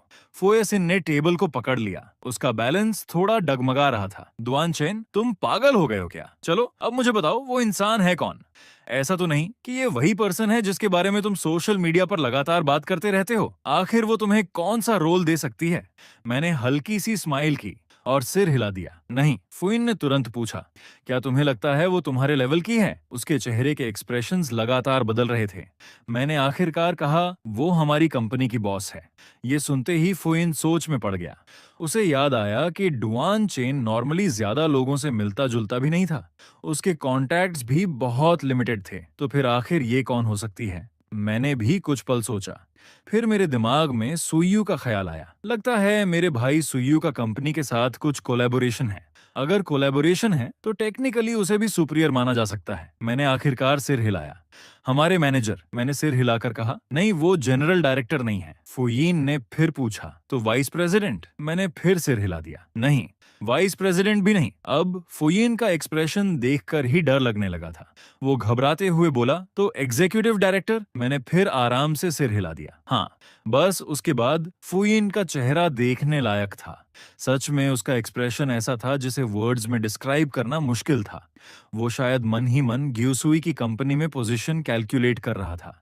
फिर अचानक उसकी आंखें फैल गईं। एक मिनट, कहीं वो डायरेक्टर तो नहीं? उसका एक्सप्रेशन अब पहले से भी ज्यादा शॉकिंग था। मैंने कहा, नहीं। फुयीन को लगा जैसे उसके आसपास की पूरी दुनिया घूम रही हो। उसने तुरंत टेबल को पकड़ लिया, लेकिन शायद टेबल भी उसके लिए काफी नहीं थी। वो बड़बड़ाया, जल्दी से कोई बेड लाओ, मुझे लेटना है, मुझे ये सब आराम से सुनना पड़ेगा। मैंने भी कुछ पल सोचा। घर में सुई की पोजीशन और कंपनी में प्रेसिडेंट की पोजीशन कंपेयर की। लगता है थोड़ा बहुत डिफरेंस तो अभी भी है, लेकिन प्रेसिडेंट से ऊपर तो कुछ नहीं होता है ना? मैंने आखिरकार रिलक्टेंटली सिर हिला दिया। फुयीन के चेहरे पर इस वक्त इतने सारे इमोशंस थे कि समझ ही नहीं आ रहा था उसे खुश होना चाहिए या दुखी। उसने धीरे से अपना मुंह खोला और बोला, आह चैन, तुम्हें खुद नहीं पता था और तुमने मुझे इतना बड़ा शॉक दे दिया। शायद उसे खुद समझ नहीं आ रहा था कि इस वक्त खुश हो या रोए, लेकिन आखिर में उसने खुद को अंदर ही अंदर समझाया, चलो जो भी है, कम से कम इस बच्चे को एक अच्छा सपोर्ट तो मिल गया, और वो भी कोई कमजोर सपोर्ट नहीं है, काफी पावरफुल है। मैंने धीरे से अपना फोन फिर से उठा लिया। तभी दरवाजे पर नॉक हुआ। मैंने कहा, कम इन। दरवाजा खुला। मैंने अंदर आने वालों को देखा। चेहरे कुछ जाने पहचाने से लग रहे थे। उन्हें देखकर वो भी थोड़ा सरप्राइज्ड हुए। उसने हल्का सा माथा सिकोड़कर पूछा, तुम लोग जिम में ट्रेनिंग क्यों नहीं कर रहे? यहाँ क्या करने आए हो? ये कुछ ऐसे आर्टिस्ट थे जो उसके अंडर काम करते थे। उनमें से एक ने कॉन्फिडेंस के साथ कहा, हम कॉन्ट्रैक्ट टर्मिनेट करने के बारे में बात करने आए हैं। फुइन ने अपना सरप्राइज दबाया, फिर बिल्कुल काल्म होकर बोला, तुम्हारे कॉन्ट्रैक्ट को खत्म होने में अभी 3 साल बाकी हैं। अगर तुम लोग अभी कॉन्ट्रैक्ट तोड़ते हो तो तुम्हें पेनल्टी देनी पड़ेगी, और वो पेनल्टी तुम्हारे लिए छोटी रकम नहीं होगी। अगर कोई आर्टिस्ट फेमस हो जाए तो शायद इतनी बड़ी पेनल्टी की चिंता ना हो, लेकिन इन लोगों का तो उससे दूर दूर तक कोई कनेक्शन नहीं था। ये सब अभी न्यू कमर्स थे, फॉलोअर्स भी लगभग नहीं के बराबर। मेरी बात सुनकर सामने वाला आदमी हंस पड़ा, एक कोल्ड लाफ। आप हमें अंडर एस्टिमेट कर रहे हैं। मैंने उसकी तरफ देखा, मन में सोचा, मैं तो तुम्हारे ही भले के लिए बोल रहा हूँ। लेकिन ये सीन मुझे थोड़ा फेमिलियर लग रहा था। मैंने सुना था कुछ थर्ड रेट कंपनीज नए आर्टिस्ट्स को बड़े बड़े सपने दिखाकर रिक्रूट कर रही थीं, और कई लोग उनके ट्रैप में फंस भी चुके थे। अच्छी बात यह थी कि मेरे स्कैंडल्स पहले ही पब्लिक हो चुके थे, इसलिए फॉर्चुनेटली उस कंपनी ने हम में ज्यादा इंटरेस्ट नहीं दिखाया था। लेकिन सामने खड़े उस आदमी के लिए मुझे लेक्चर देने का सबसे कम हक था। उसने मुझे सार्कास्टिक स्माइल दी, फिर कंटेम्प्ट से मेरी तरफ देखते हुए बोला, तुम जैसे यूजलेस आदमी, मैं देखना चाहता हूं कि आखिर तुम कितनी दूर तक जा सकते हो। शायद जब मैं एक बड़ा स्टार बन जाऊंगा तब भी तुम वहीं नीचे पड़े रहोगे। फुयेन ये सुनकर कुछ पल के लिए स्पीचलेस हो गया। उसकी बातें ऐसी थीं जैसे बस अब उड़ान भरने ही वाला हो। मैंने उसकी तरफ देखा और पूछा, इतने बड़े बड़े ड्रीम्स किस चीज के देख रहे हो? तुम्हें सच में लगता है कि तुम पूरा एंटरटेनमेंट वर्ल्ड जीत लोगे? फिर मैंने हल्की सी मीनिंगफुल स्माइल दी, खैर कोई बात नहीं, अगर जाना है तो चले जाओ, तुम्हें रोकने वाला कोई नहीं है। बस कॉन्ट्रैक्ट की पेनल्टी भर देना, उसके बाद जो करना है करो। वो आदमी कोल्ड लाफ करते हुए बोला, यही बेहतर है। फिर उसने मेरी तरफ देखकर कहा, उम्मीद है जब मैं सक्सेसफुल हो जाऊं तब तुम मेरे पास वापस नहीं आओगे, और मीडिया के सामने ये भी मत कहना कि हमारा कभी कोई कनेक्शन था। इतना कहते हुए उसने एग्रीमेंट उठाया और टेबल पर पटक दिया। फोयिन ने एग्रीमेंट की तरफ देखा। कुछ पल के लिए वो हेजिटेट हुआ, लेकिन फिर मैंने कहा, मेरा किसी को रोकने का कोई इंटेंशन नहीं है। बस एग्रीमेंट एचआर डिपार्टमेंट में जमा कर दो, बस बात खत्म। जब उन्होंने कॉम्पेंसेशन अमाउंट देखी तो खुद फुइन भी थोड़ा शॉक्ड हो गया। ये लोग इतने लंबे समय से कंपनी में थे, लेकिन ऑनेस्टली कंपनी के लिए इन्होंने कुछ खास कंट्रीब्यूट नहीं किया था। कंपनी भी काफी टाइम से उन्हें निकालना चाहती थी, लेकिन कॉन्ट्रैक्ट साइन किया हुआ था तो मजबूरी में इन्हें टॉलरेट करना पड़ रहा था। अब जब ये लोग खुद पेनल्टी भरकर जा रहे थे तो कंपनी को तो उल्टा खुशी ही होगी।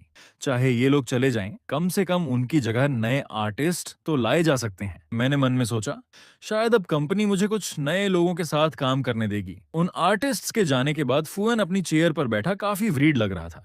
मैंने उसकी कुछ बातें सुनी तो कॉन्फिडेंस के साथ उसके पास जाकर बोला, मेरे पास एक आइडिया है, पता नहीं तुम सुनना चाहोगे या नहीं। वो मेरी तरफ इंटरेस्टेड होकर देखने लगा, फिर मेरे पास आकर बैठ गया। मैंने सीधे कहा, अगर तुम मुझ पर ट्रस्ट करते हो तो आगे से मैं तुम्हारा फ्यूचर सिक्योर करने की पूरी कोशिश कर सकता हूँ। लेकिन एक बात पहले ही क्लियर कर दूं, मेरे पास तुम्हें देने के लिए बहुत ज्यादा कनेक्शंस नहीं है। मैं बस अपनी तरफ से तुम्हारे लिए रिसोर्सेज अरेंज करने की कोशिश कर सकता हूँ, और सच कहूँ तो ये तुम्हारे डेवलपमेंट के लिए एक बड़ा ऑब्स्टिकल बन सकता है। लेकिन कंपनी में ये कोई अनयूजुअल बात नहीं थी। जैसे जैसे कोई आर्टिस्ट सक्सेसफुल होता है उसे ज्यादा कैपेबल और एक्सपीरियंस्ड एजेंट्स असाइन कर दिए जाते हैं। लेकिन मेरे पिछले एक्सपीरियंस के बाद मैं कंपनी के अंदर किसी पर भी आसानी से ट्रस्ट नहीं कर सकता था। मैंने सिर हिलाया, देखो मैं अभी सिर्फ एक न्यूकमर हूँ, मुझे खुद ज्यादा कुछ नहीं पता, लेकिन मुझे तुम पर भरोसा है। अगर तुम चाहो तो हम अभी इसी वक्त कॉन्ट्रैक्ट तैयार कर सकते हैं। वो अच्छी तरह जानता था कि उसकी अपनी वैल्यू क्या है। आखिर कितने लोग ऐसे कॉन्ट्रैक्ट पर साइन करने के लिए तैयार होते। उसकी एम्बिशन बड़ी थी, और सच कहूं तो मैं भी सोच रहा था, क्या मैं सच में इसके लेवल तक पहुंच सकता हूं? लेकिन इससे कोई फर्क नहीं पड़ता था। मैंने तुरंत उसकी बात बीच में काट दी। मैं बस एक बात पूछ रहा हूं, तुम करना चाहते हो या नहीं? उसने मेरी तरफ देखा। उसकी आंखों में डिटर्मिनेशन साफ दिखाई दे रही थी। बिना एक पल सोचे उसने सिर हिला दिया, करते हैं। मैंने राहत की सांस ली, फिर मुस्कुराकर कहा, तो फिर हमारे फ्यूचर के नाम। असल में उसमें टैलेंट था। उसका नाम और उसके अवार्ड्स ही उसकी एबिलिटी साबित करने के लिए काफी थे, और उसके अंदर एक ऐसी चीज थी जो बाकी एजेंट्स में नहीं थी। बस उसमें थोड़ी करेज की कमी थी। मुझे अपनी पिछली लाइफ में हुई चीजें याद आ गईं, इसलिए मैं उठ खड़ा हुआ और उसकी तरफ हाथ बढ़ाया। तो फिर एक अच्छी कोलैबोरेशन के नाम। उसने भी मेरा हाथ पकड़ लिया। उसी पल हमारी नजरें एक दूसरे से मिलीं। मैं थोड़ा ऑकवर्ड हो गया, हल्के से अपनी नाक खुजलाई और कुछ नहीं बोला। उसने तुरंत मुझे पोलाइटली ग्रीट किया, लेकिन उसके पीछे मैंने कंपनी के कई बड़े नेम्स को खड़े देखा। उन्होंने एक नजर हमारी तरफ डाली, फिर फिर बिना कुछ कहे वहां से चले गए। मैंने मन में सोचा, वाह, इनकी प्रेजेंस तो सच में काफी स्ट्रांग है। उधर उसकी आवाज अचानक थोड़ी धीमी हो गई। शायद उसे भी कुछ समझ आ गया था। जो वूमन अभी अभी मुड़कर जाने वाली थी वो अचानक रुक गई और फिर पीछे मुड़कर हमारी तरफ देखने लगी। मैंने कुछ नहीं कहा, लेकिन फुइन ने नोटिस कर लिया कि मेरे होठों का कॉर्नर हल्का सा ऊपर उठा था। वो शायद सोच रहा था, ये मुझे क्यों देख रही है, ऑफिस में भी चैन से काम नहीं करने देती क्या। मैंने तुरंत नॉर्मल एक्सप्रेशन बनाया, फिर फुइन से कहा, तुम कॉन्ट्रैक्ट तैयार करो, काम रहना, मैं वॉशरूम जा रहा हूँ, बस 1 मिनट में वापस आता हूँ। फिर मैंने उसे याद दिलाया, और हाँ, जल्दी करना। फुइन ने सिर हिलाया, फिर वो स्टेयर से ऊपर प्रिंटर लेने चला गया। उधर मैं कॉरिडोर से होकर सिक्योरिटी वाले रास्ते की तरफ जा रहा था। तभी अचानक एक छोटा सा हाथ बाहर आया और मुझे अंदर खींच लिया। मैं चौंक गया। जुसुई, मैंने जानबूझकर अपने चेहरे पर थोड़ा डर वाला एक्सप्रेशन बनाया, फिर उसकी तरफ खींचता चला गया। मैंने हंसते हुए कहा, हे जुसुई, मैंने तुम्हें मिस किया। जुसुई ने धीरे से मेरी रिस्ट पकड़ ली। उसने मेरी तरफ देखा। मैं थोड़ा ओवरवेल्म्ड होने का एक्टिंग करने लगा। बाहर इतने सारे लोग हैं, क्या करूं। वो बिना रुके मुझे अंदर खींचती रही, फिर धीरे से बोली, डोंट वरी, बाहर कुछ सीनियर लीडर्स हैं जो लोग ठीक से देख नहीं रहे होंगे, वो इसी रास्ते से निकलेंगे। उसने ये बात मेरे कान में बहुत धीमी आवाज में कही। फिर वो मुड़ी और डोर से बाहर निकल गई। मैं कॉरिडोर में खड़ा रह गया और तभी मेरी नजर कंपनी के कुछ पुराने सीनियर लोगों पर पड़ी। वो कॉर्नर पर खड़े थे। मैं अचानक कंफ्यूज हो गया, अब जाऊं या यहीं रुकूं। तभी उनमें से किसी ने पूछा, तुम वहां से कैसे आए, जल्दी निकलो, क्या ये तुम्हारी जगह है। दूसरा आदमी धीमी आवाज में बोला, लगता है ग्यू के बारे में इंफॉर्मेशन लीक हुई है। मिस ग्यू काफी पॉपुलर हैं, बहुत से लोग उनके करीब आने की कोशिश करते हैं। एक ने मेरी तरफ देखा, ये लड़का भी शायद उन्हीं में से एक है। दूसरे ने फुसफुसाकर कहा, क्या तुम्हें नहीं लगता जी का कोई प्राइवेट मैटर है, आखिर वो इतने टाइम से बाहर क्यों नहीं आई। वो लोग आपस में धीरे धीरे बातें कर रहे थे। मैं जैसे ही वहां से वापस मुड़ने लगा, अचानक रुक गया। 1 मिनट, क्या मैं ही गलत सुन रहा हूँ। फॉर्च्यूनेटली मैं कॉर्नर के पीछे छिप गया और चुपचाप उनकी बातें सुनने लगा। एक आदमी बोला, डॉक्टर को बुलाने की जरूरत नहीं है। दूसरा तुरंत बोला, नहीं, सच में जरूरत है, ये तो बहुत एम्बेरसिंग हो जाएगा। मैं ये सब सुनकर मन ही मन हंसने लगा। वाह, इतनी पावरफुल और हाई प्रोफाइल वुमन, और लोग उसके बारे में कैसी कैसी बातें बना रहे हैं। सच कहूं तो सीन काफी फनी था। तभी जियू बाहर आई। वो लोग उसे देखते ही थोड़ा स्ट्रेट हो गए। फिर एक ओल्ड मैन ने बड़े पोलाइट अंदाज में कहा, मिस ग्यू, आप बहुत हार्ड वर्क कर रही हैं। मेरे घर पर एक अच्छा हेल्थ टी है, मैं आपके लिए थोड़ा बनाकर भेज दूंगा। जूसवी कुछ पल के लिए सोच में पड़ गई। फिर उसके दिमाग में शायद मेरा ख्याल आया, चेन इन दिनों काफी मेहनत कर रहा है और ठीक से सो भी नहीं रहा, उसके लिए हेल्थ टी काफी यूजफुल रहेगा। फिर उसने हल्की स्माइल के साथ कहा, ठीक है, मैं मना नहीं करूंगी, वैसे भी मुझे इसकी जरूरत ही थी। उस ओल्ड मैन के चेहरे पर तुरंत सरप्राइज आ गया। शायद उसने सोचा भी नहीं था कि उसकी छोटी सी बात इतना असर करेगी। उसने मन में सोचा होगा, सच में जिसे बात करना आता है वो अलग ही लेवल का होता है। उसकी एक छोटी सी बात ने मिस ज्यू को खुश कर दिया था। आसपास खड़े बाकी लोग उसे देखकर थोड़े जेलस लग रहे थे। उधर मैं वापस ऑफिस में आ गया। फुइन ने मुझे देखते ही पूछा, चेन, जो सीनियर लोग तुमने बाहर देखे थे, क्या उनमें से कोई तुम्हारा जानने वाला था। फिर उसने सस्पिशियस होकर पूछा, और तुम इतनी जल्दी वापस क्यों मुड़ गए थे, इतनी देर तक बाहर भी थे। मैंने उसकी तरफ देखा। क्योंकि अब हम दोनों साथ काम करने वाले थे, इसलिए मैंने ज्यादा कुछ छिपाया नहीं। मैंने कॉन्फिडेंटली सिर हिला दिया। फुयीन ने गहरी सांस ली। आज कंपनी में एक पूरा ग्रुप आया था। मिस ग्यू को छोड़ दो, बाकी लोग तो खैर जो है वो है। शायद उसके मन में मेरे लिए थोड़ी सिंपैथी भी थी। बेचारा ए चेन, पता नहीं लोग उसके बारे में क्या क्या सोच रहे हैं। लेकिन ऑनेस्टली इस वक्त मैं काफी खुश था। फुयीन ने मेरे चेहरे पर खुशी देखी, फिर बोला, अगर तुम ऐसे ही मेहनत करते रहे तो एक दिन तुम्हें इसका रिजल्ट जरूर मिलेगा। मैंने उसकी तरफ हाथ बढ़ाया। कॉन्ट्रैक्ट दो। फुयीन शायद सोच रहा था कि मैं पहले उसे अच्छी तरह पढ़ूंगा, लेकिन मैंने कॉन्ट्रैक्ट हाथ में लिया, बस एक नजर डाली और तुरंत साइन कर दिया। फुयीन का चेहरा देखकर लग रहा था जैसे उसे शॉक लग गया हो। वो तुरंत बोला, तुमने इसे प्रॉपर्ली पढ़ा भी नहीं, क्या तुम्हें डर नहीं है कि कॉन्ट्रैक्ट में कोई अनफेवरेबल कंडीशन हो सकती है। मैंने बिल्कुल आराम से उसकी तरफ देखा। नहीं, बिल्कुल नहीं। फिर मैंने मुस्कुराकर कहा, अगर तुम मेरे साथ काम करने के लिए तैयार हो तो अब हम एक टीम हैं। ये लो तुम्हारा कॉन्ट्रैक्ट वापस। हाँ, यही तो होना चाहिए। फुयेसिन ने सिर हिला दिया। मैंने उसकी तरफ देखा और कहा, मैंने साइन कर दिया है, अब मैं इसे एक बार ठीक से पढ़ लेता हूँ। फिर मैंने तुरंत तुरंत कहा। और हाँ, मेरी ऑडिशन के लिए रजिस्ट्रेशन करना मत भूलना। मैंने घबराकर अपना फोन ढूंढना शुरू कर दिया। फुयेसिन ने माथे पर बल डालते हुए पूछा, वैसे अभी टाइम क्या हुआ है? तुम्हें एक्टिंग की प्रैक्टिस नहीं करनी चाहिए?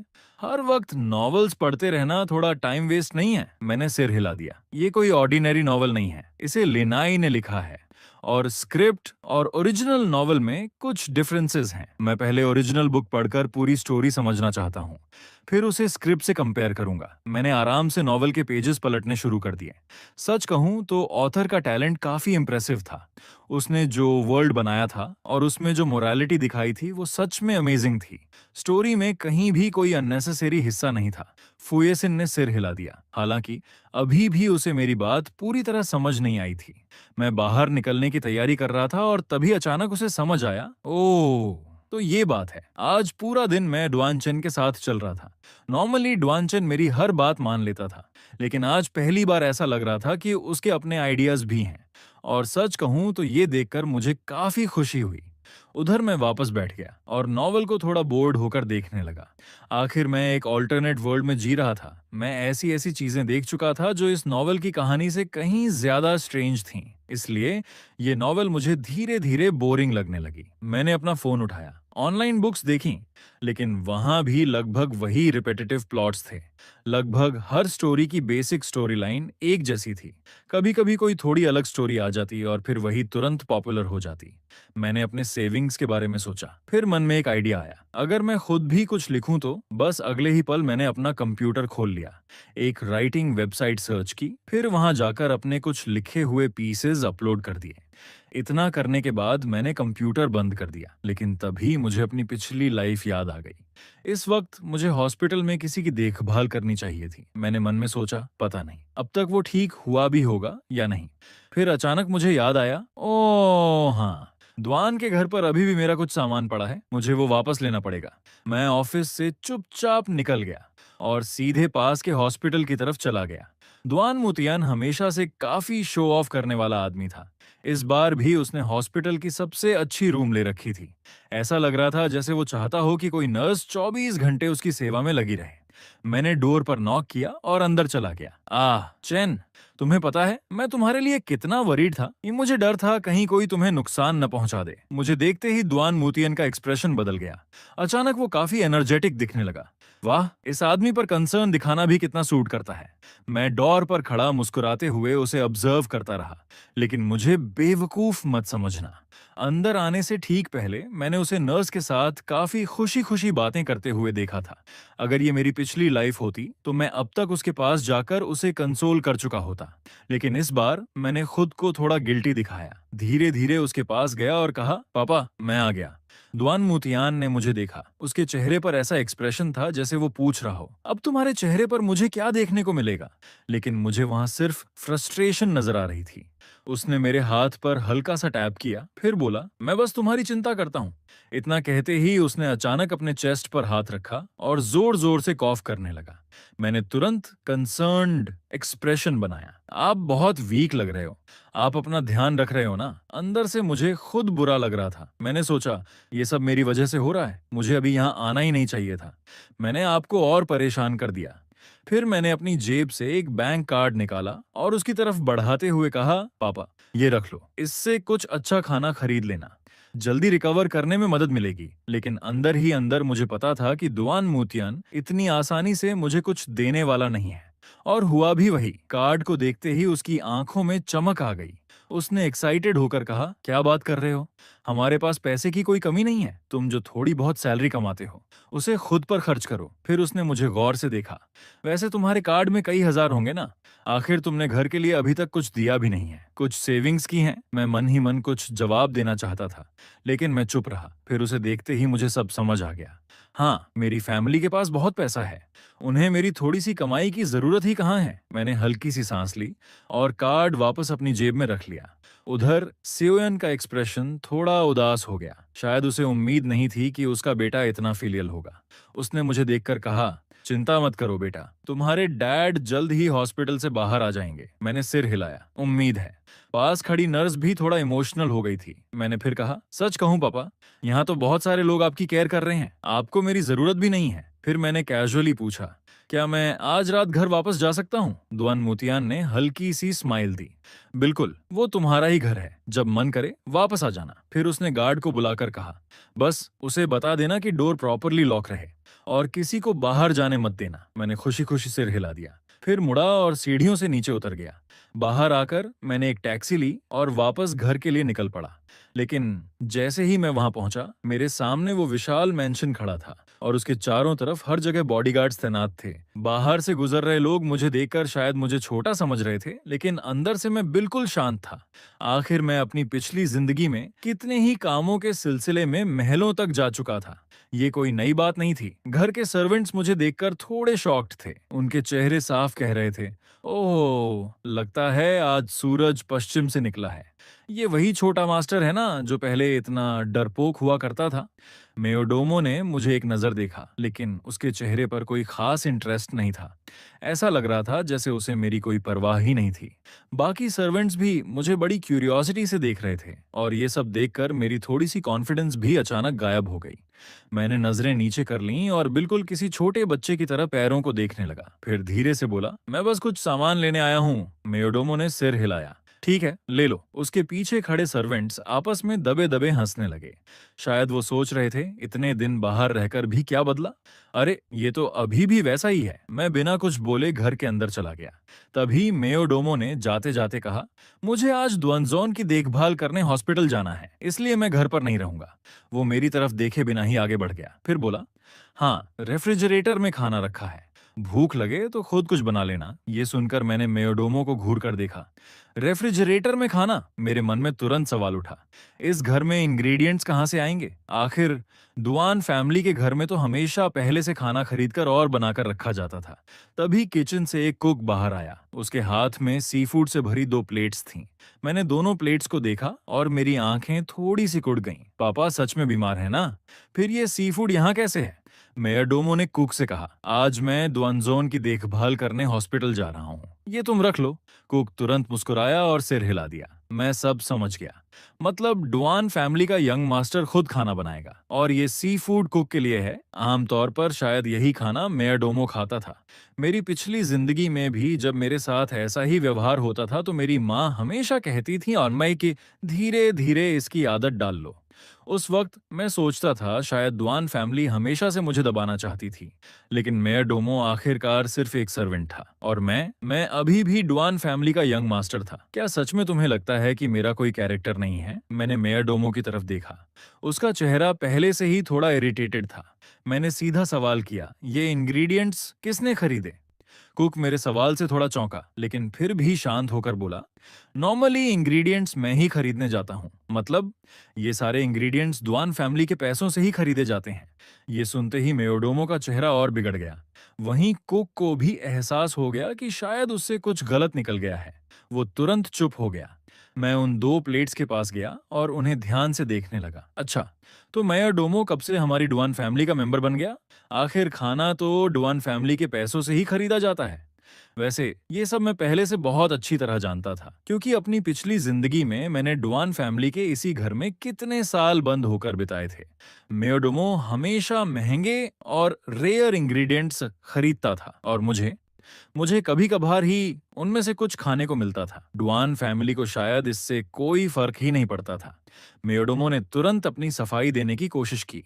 मैंने इस घर में दशकों से काम किया है। भले ही ये यंग मास्टर हैं, लेकिन इनका वापस आने का समय बहुत कम रहा है, इसलिए ऐसा पहले कभी नहीं हुआ। मैं उसकी बात सुनकर हल्का सा मुस्कुराया। ओह, तो आप लोग इतने इम्प्रेसिव हैं। हजारों युआन का खाना कभी कभार खाते हो और मैं डुआन फैमिली का यंग मास्टर होकर भी खुद खाना बनाऊं। मैंने हल्की हंसी के साथ कहा, अगर मुझे ये सब पता ना होता तो मैं सच में सोचता कि यहाँ सर्वेंट कौन है और यंग मास्टर कौन। मैंने किचन की तरफ देखा। मेयरडोमो के लिए कुक सी फूड बना रहा था और दुआन फैमिली का यंग मास्टर उसे खुद इंस्टेंट नूडल्स बनाने पड़ रहे थे, वो भी बिना किसी साइड डिश के। मैंने मजाकिया अंदाज में कहा, कम से कम एक एक तो छोड़ सकते थे ना। कुक प्लेट हाथ में पकड़े थोड़ा अनकंफर्टेबल हो गया। फिर बोला, अच्छा, ये यंग मास्टर के लिए रख देते हैं। वैसे भी हमें नहीं पता था कि यंग मास्टर आज वापस आएंगे। अगर पहले पता होता तो ये सी फूड निश्चित तौर पर आपके लिए होता। मेयोडोमो लगातार मुझे घूर रहा था। मैंने मन ही मन सोचा, इंटरेस्टिंग, जो खाना तुम खुद नहीं खाते वही मेरे लिए छोड़ दिया। सच में तुम लोग मेरी कितनी केयर करते हो। मैंने आंखें थोड़ी सी कोड़ ली, फिर सी फूड की प्लेट उठाने के लिए हाथ बढ़ाया। कुक ने न सिर्फ राहत की सांस ली बल्कि अपनी कलाई भी ऐसे झटकी जैसे कोई भारी काम खत्म कर दिया हो। मेयोडोमो ने हल्की सी मॉकिंग स्माइल दी। देखा, यंग मास्टर हैं, फिर भी वही खाना खा रहे हैं जो हम लोग नहीं खाते। मैंने दोनों को एक नजर देखा, फिर हल्की सी सीटी बजाई। अगले ही पल घर के डॉग्स दौड़ते हुए मेरे पास आ गए।